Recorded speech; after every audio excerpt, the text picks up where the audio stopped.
তখনই দেখবেন বারবার অশান্তি লাগেই থাকবো। দরকার হলে স্বামী স্ত্রী দুইজন দুইজনের পিটাইবেন, এরপর কারো কাছে নালিশ করতে যাবেন না। শ্বশুর বাড়ির লোকের কাছে স্বামী নালিশ করলে বালিশি পাওয়া যায়, হে বালিশি আর ঘুমায় না।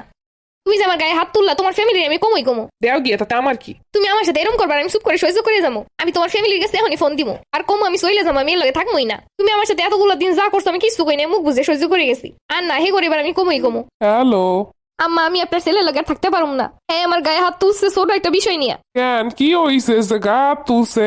এর কাছে জিজ্ঞেস করেন, হে কোনো কথাই আমার শোনে না, কিছু ওইলি খালি আমার লাগে উল্টা পাল্টা ব্যবহার করে। আমি চইলা যাবো, আর আমি আমার পরিবারে জানাবো এবার। মাথা ঠান্ডা করো, সংসারে এরকম একটু হয়।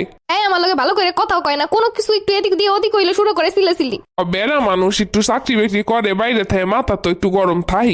এর মাথায় গরম লাগে থাক, আমি চলে যাবো। আপনি কইছেন যা হইব মেয়ের মতো আপনার সাথে শেয়ার করতে, আমি তাই আপনার ফোন দিছি। আমি আমার পরিবারেও কোনো কিছু এখনো পর্যন্ত কই না, আপনার লগে কথা কনের পর হ্যাঁ লাগে কমু। মাথাটা ঠান্ডা করো, আমি ওর লগ কথা কইতেছি, ওর কি হইছে দেখতাছি। ও আমারে চেনে, ও বোর গায়ে হাত তুলবোর কত বড় সাহস আমি দেখতাছি। হ্যাঁ হ্যাঁ দেন, আমার কোনো কথাই শোনে না। আমি যে আপনার ফোন দিছি হে লইয়া যে আমার লাগ কি করবো আনে। দেখতাছি আমি ওর মা, ও আমার উপরে তো আর যাইতে পারবো না।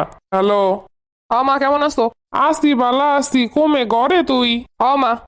একটু বাইরে বেরিয়ে আমার দ্বারে ফোন দিস। আচ্ছা ঠিক আছে। দেখছো এখন আবার বাইরে চলে যাইতাছে। দাঁড়া এবার আমি তোমার বাইরে ফোন দিব। না